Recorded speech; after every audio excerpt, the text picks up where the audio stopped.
Hello everyone, I'm Al Grego, and this is the Yes We Are Open podcast.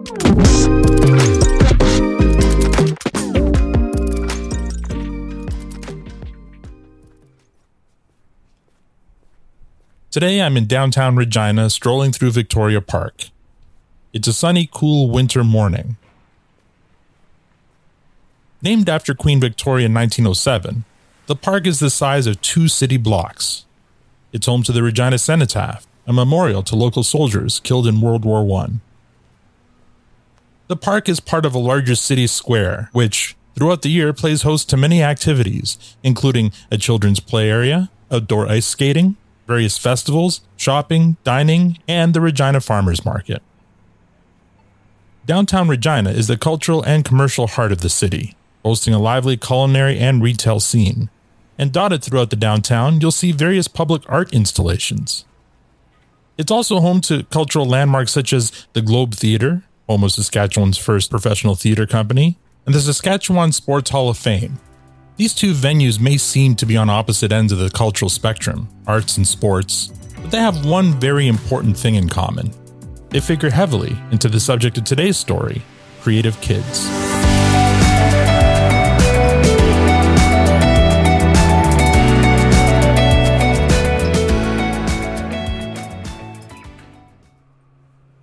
I'm in the Cornwall Professional Building across 11th Avenue from the Cornwall Centre Shopping Mall.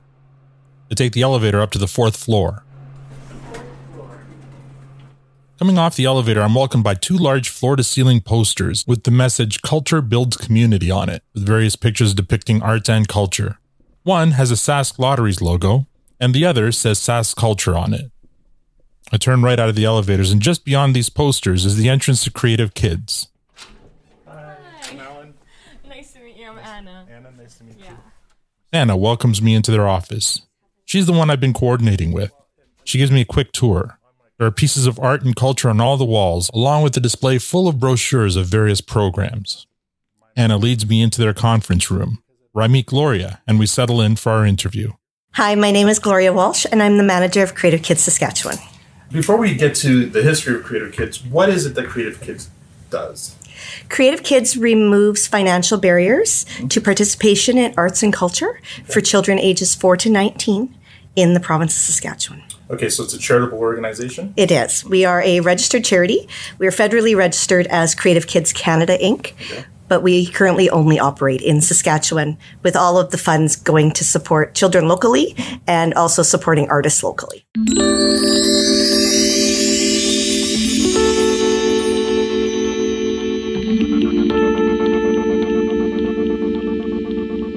It started back in about 2007. A local chiropractor by the name of Dr. David Miller. He had been on the board of Sask Sport and with the rowing club, so he knew that there was a charitable organization for children who wanted to participate in the sports. But Dr. Miller, also being a lover of arts, and he and his friends would often visit the symphony or the theater, started to ask the question about what is there for children who want to be in the arts. Not every child wants to play hockey or soccer, and certainly he knew that many of the families that he had relationships with, their children were taking perhaps piano lessons or violin lessons or attending dance classes. And he knew that those were also very expensive. And so then it was about in 2009, a group of community leaders approached Sask Culture with an idea to form an organization that would then help the vulnerable children in the province of Saskatchewan. And that's how it all began. They underwent a feasibility study to see if this was even something that would be accepted by the community and was it inherent need. And surely enough, it was. Right. So during the feasibility study, it was determined that there was no other program like Creative Kids in all of Canada. And so Creative Kids became the first of its kind in Canada to offer funding support for those most vulnerable in the community, from low-income families who are struggling to make ends meet, be able to participate in arts and culture. Once it was determined that, sure enough, we were going to go ahead with creating an organization, then there was a partnership with Sask Sport, who are the folks that look after kids' sport nationally. And their charity, called Give Kids a Chance Charity, agreed to shadowed the charity functions of Creative Kids. And so for the first years, Creative Kids actually operated under that charity umbrella.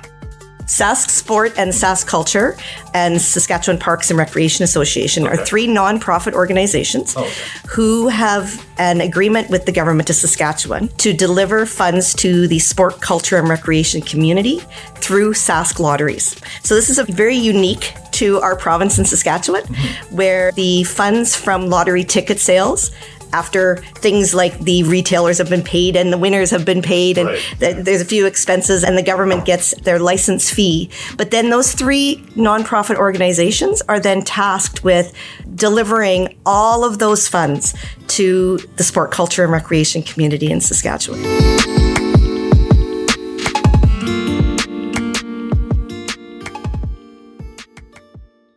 Before you started in 2010, what were you doing? Like, what's your background? Before that, I was 17 years in the provincial government. Okay. I have a background in accounting, human resources, and management.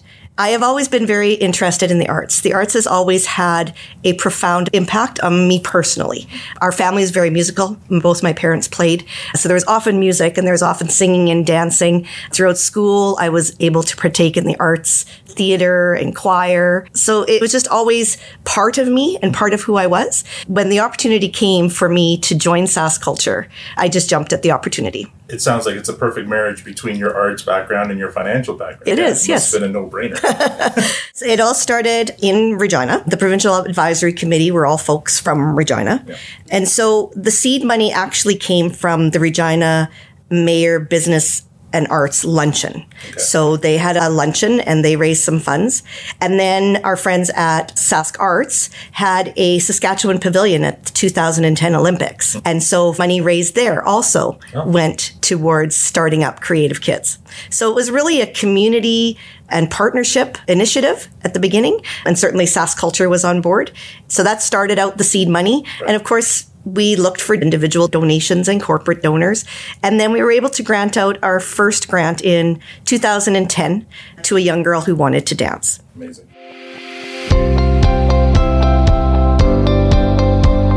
So how the program works is we work with current service providers. So current dance clubs, existing music teachers, might be somebody in a smaller community who's teaching piano out of their home. It could be an arts club or an arts council delivering art classes, or a theater offering workshops in theater. So we look to those existing organizations and individuals who are already delivering those programs, and then we work directly with them. The families actually apply to Creative Kids. So we have 3 deadlines a year, and the families can apply to Creative Kids for funding. They have to prove that they have a financial need, so they need to provide their notice of assessment from the Canada Revenue Agency as part of that application. And they have to determine where they want their child to attend classes, the type of class that they want to go to. And then those are all put into a pool, and those with the lowest income typically are the ones that we are able to fund. How has it been going since you started? In that first year of operations, we funded about 600 children and youth from 21 different communities with about $100,000. By the next year, that had significantly increased with very little promotion. And by the second year, it had doubled. Wow. And now here we are about to celebrate our 15th anniversary. And we have now funded over 16,000 kids with over $7.1 million. 16,000 in year 15? Yes. All over the province, I see. All over the province. We are in 282 different communities province-wide.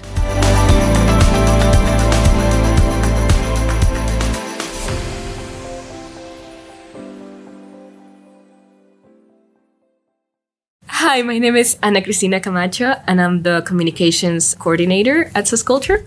So I work with the Creative Kids team on the side of social media, website, and digital communications. When did you start with Creative Kids? I've been involved in a small way for about 3 years through my work at Sask Culture, but I only just became part of the Creative Kids team officially about a month ago. Oh, wow. Congratulations. when I moved into the communications coordinator position. Other than, it being a fun position, why did you want to join Creative Kids? For the 3 years that I've worked with Sask Culture and I've gotten to see sort of the inside of Creative Kids a little bit, I've gotten the chance to write a couple of the stories for, the Creative Kids progress report and things like that, do a bit of the social media. And when you're doing that, it's just so different from any other communications work that I've ever done. Sure. Because I haven't before had the chance to just really talk to someone and hear so immediately the impact that a program has had in their life. So I was talking directly to some of the children for these stories.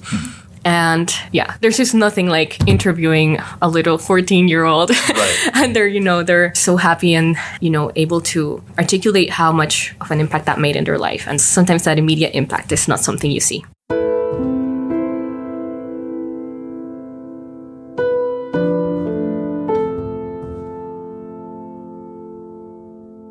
Well, I think one of the more recent ones I did was for a young pianist.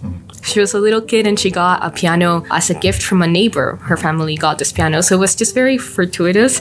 And without that, they wouldn't have ever found out that she had this incredible talent. Right. Now she's gone on to win a couple of competitions and just moved on to even other instruments. And it's just become so much bigger than she ever thought it could be. And the only reason she had the ability to really see her potential in that area was because she got Creative Kids support. Yeah. And something her mom said in that interview really stuck with me to this day. She said that the most important thing for her was her kid being able to realize her potential. Yeah. Without music, without having that opportunity in her life, she never would have known how much her kid had to give to the world. So that was just amazing. Yeah. And I'm sure there's hundreds, if not thousands, of other stories exactly like that. That's just one story out of, however many people we fund. I have the numbers somewhere here. But it's just all over the province. Yeah. People are having these stories. Amazing. I love it.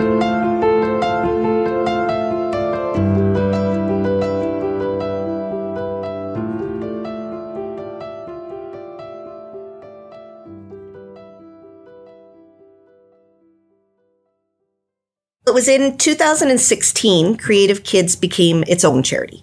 Okay. And we did the work that was involved to become a charity and left Give Kids a Chance and became our own charity in 2016 and took on all of our own charity work at that time. We've expanded the program. So initially we set out 5 pillars. So art, theater, music, dance, and cultural activity. And when you talk about culture is a whole gamut of things. Sure. And so the program has really expanded. There's still a lot of children that we fund for dance. That's probably our biggest applicant pool is children that want to dance. And then second would be children that want to take music lessons. But we've really expanded that to include culture and the impact that culture has to our everyday lives and the need that is there.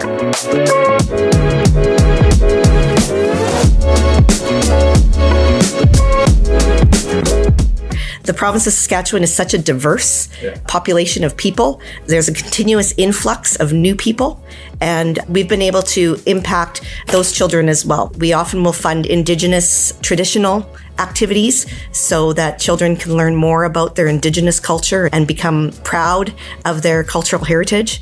And a prime example was when we had an influx of Ukrainian families due to the war in Ukraine. We were able to connect those children through our program to Ukrainian dance. And so to make it a little bit easier with everything that was happening at home and coming to a new country, they were able to connect with children that spoke their language. Those families were able to connect with the Ukrainian families in the local community. And again, those language barriers were gone because they were able to communicate with those families and learn more about this new culture that they had been forced to come to. That's amazing. Creative Kids is a really unique charity, a really unique program in that 100% of the donations that come into the charity go back into the community. We have no administrative overhead because Saskculture takes care of that. It's a really grassroots, community-oriented program.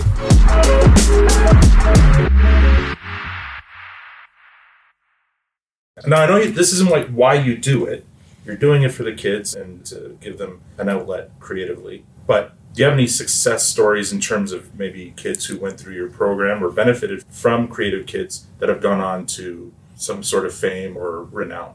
Now that we're 15 years in, we are finding that there are children coming back to us to share their stories with us, and they're becoming our champions for the program. There's several stories on our website. I'm sure that our communications folks would love to share hundreds of those with you. But we know of one girl, for instance, just recently, Brianna Dash in Swift Current, who loved to dance and was taking dance lessons. And she had an opportunity to learn more about ballet, and she came to Creative Kids to help her to take additional lessons. And she has now gone on to receive the highest ballet honor and is the first in Saskatchewan to receive that honor. Amazing. And Creative Kids was a small part of her being able to do that. And now she's giving back. And now she's giving back, absolutely, telling her story, championing the program, enticing folks to give if they can. And ultimately, we depend on donations from the community to be able to operate the program.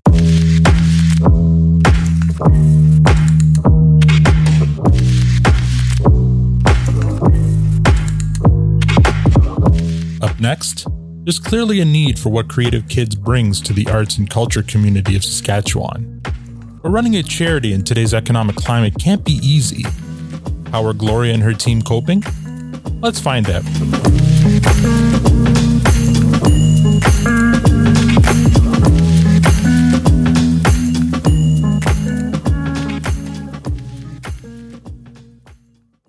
You're listening to Yes, We Are Open. In 2007, Dr. David Miller noticed that there was plenty of support for children of low-income families who wanted to get into sports in Saskatchewan, but no such support for the arts. That led to the birth of Creative Kids, a charitable organization tasked with helping vulnerable children enjoy arts and culture. In 2010, they gave their first grant, and since then, they've funded 16,000 kids to the tune of over $7 million. Not bad. But over 15 years, there have been challenges. So what's the biggest challenge for a charity? Let's find out. In the past 15 years, if I were to ask you to look back on that time and think of what's been the biggest struggle, or maybe there's more than one, that the organization has faced, what would that be? Well, we've certainly learned lessons. So when Creative Kids was first developed, it was developed using the kids sport model. Okay. Sport and culture are very different. Yes. And where kids sport, they have volunteer committees all across the province as well. And we followed that model and we did all of that. What we've learned is that that was a great model to get started, but we've really changed the program a lot since then.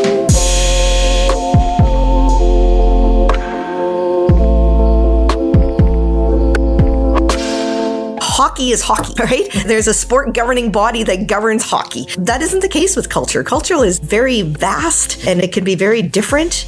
There's language lessons. There's different traditions that are specific to certain cultures.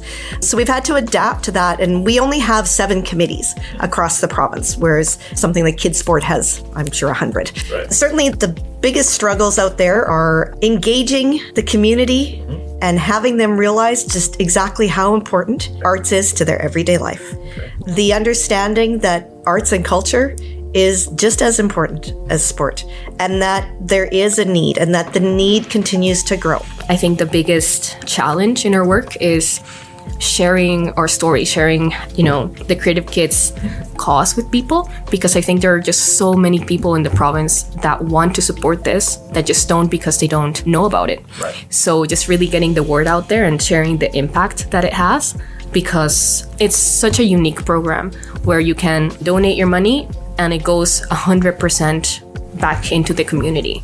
And that's something that I think a lot of people would want to get behind. So it's just all about getting the word out there. We did very little promotion of the program for the first 10, 12 years, simply because we knew if we did, we would just be telling more people no. Right. And every charity in Canada is applying and competing for the same pool of funds. That has certainly been an ongoing struggle, is to continuously raise funds for Creative Kids, raise the awareness of the need for Creative Kids in the province, and to get the buy-in from folks. You can do fundraising events, but they're very time consuming and often will raise a small amount of money. We call them friend raisers, because really that's what an event is about. It's about connecting with the people that are there. So anytime that we can have community fundraising, third-party fundraising, we just came off of a very successful Kinsmen Tell a Miracle. Think of all the work that the Kinsmen do in the communities to raise, I think it was over $5 million this year. That has been our struggle, is getting Creative Kids to a point where everybody recognizes it, everybody sees it as a need in the community, and everybody understands just exactly what the impact that arts and culture can have on a child.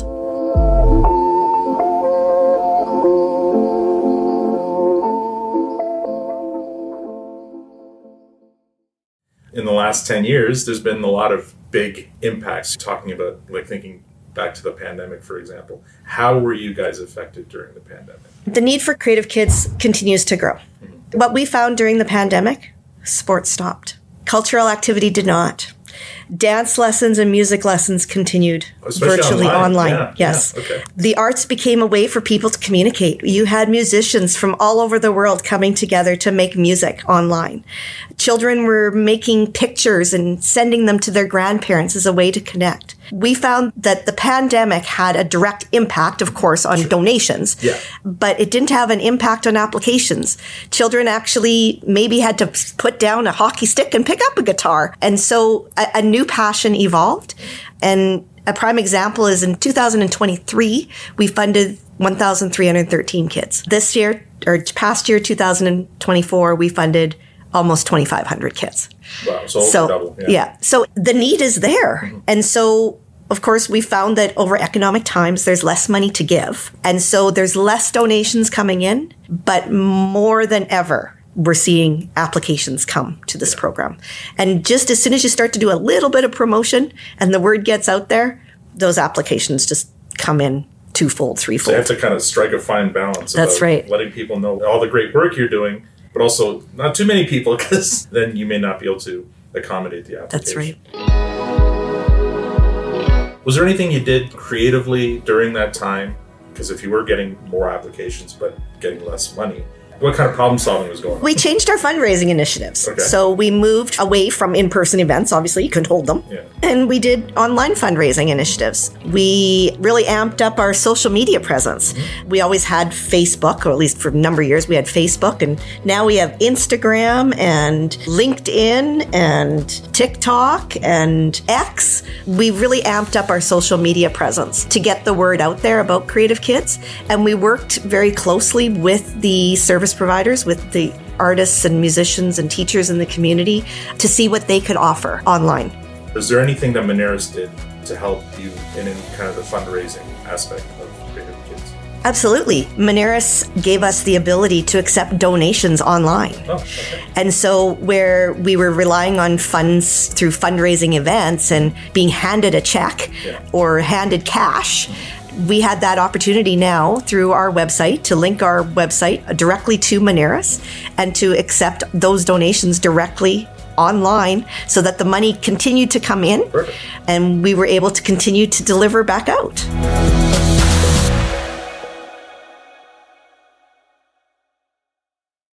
Coming up after the break, we find out what the future holds for Creative Kids. Welcome back to Yes, We Are Open. Since 2010, Creative Kids have been helping children of low-income families discover a love for arts and culture in Saskatchewan. Raising funds is an ongoing concern for every charity. So what does growth look like for Creative Kids? What does the future hold? Let's find out. Put your future goggles on and let me know, what do you think the future for Creative Kids Canada, how does it look? Well, I'm an optimist. So I think that the future of Creative Kids is positive, as long as we can continue to gain that community support. Okay. Ultimately, it all depends on the donations. We continue to make connections with community leaders. We continue to apply for foundation grants. We actually last year received our first legacy donation, our first bequest. Oh, nice. And that's another way that you can leave a legacy for children in this province.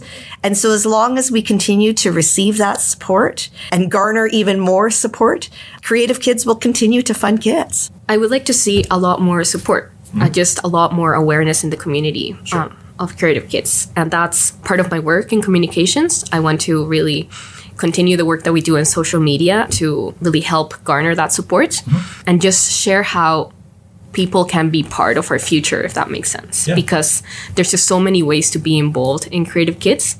You know, this was born out of a need in the community that someone noticed and brought up, and, you know, that volunteers gave their time to build to where it is today. So I think that if we can keep that support going and share how people can keep continuing to be that part of that story, you know, we can really reach where we want to go.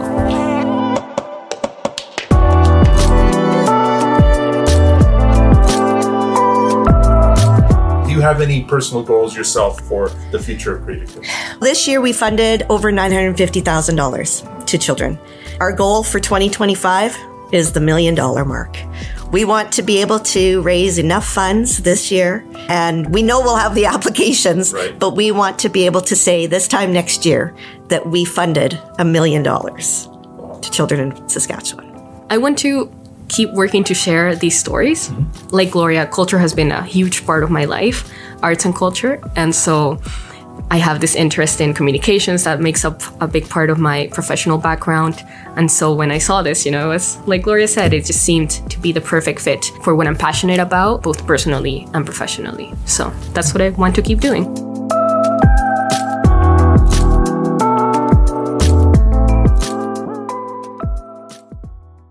I feel very lucky that I get to know so much about the cultural community and to be part of it in such a interesting way, because I don't think, maybe in one organization you would get to see one corner of the cultural community, but here you really get to see just the broadness of that impact.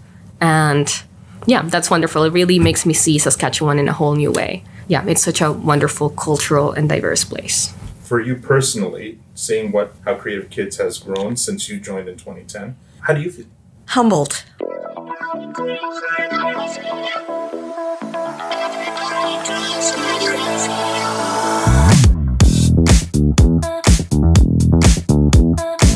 Humbled by the support of the community to give back. And we hear all the stories. And just to know that we've made the difference. My personal goal is that if I can change the life of one child, then it's been a success. I've made an impact then in the life of that child. And if I can keep one child on a positive path, away from perhaps a life of drugs or the influences of gangs, I've done my job. And I've left behind something that I can then be proud of. Creative Kids is providing an opportunity for children to shine, to grow, and to belong. And ultimately, that's what we are here to accomplish.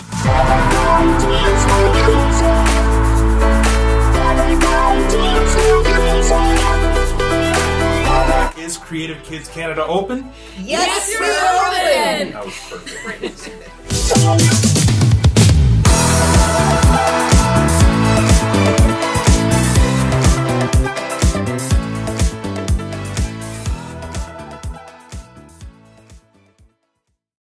That's the story of Creative Kids.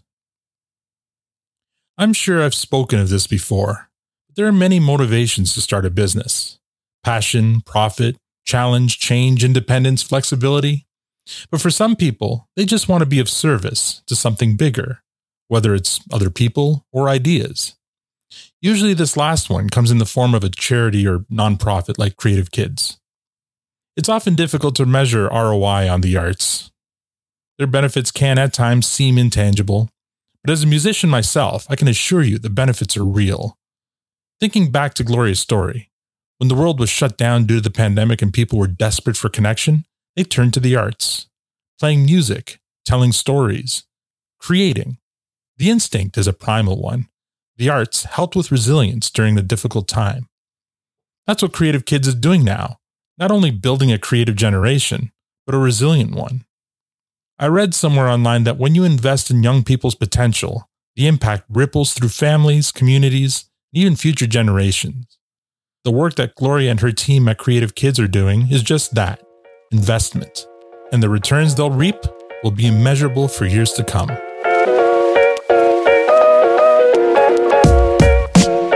Yes, We Were Open is a Monaris podcast production. I'd like to thank Anna and Gloria for taking the time to share their story. You can learn more about Creative Kids at creativekidsask.ca. Follow them on Facebook, Instagram, X, TikTok, and LinkedIn. For more information about this podcast, visit our site, yesweareopenpodcast.com. If you're a Canadian small business owner or know of one with an interesting story of perseverance to tell, I'd love to help tell it. You can contact me at podcast@monaris.com.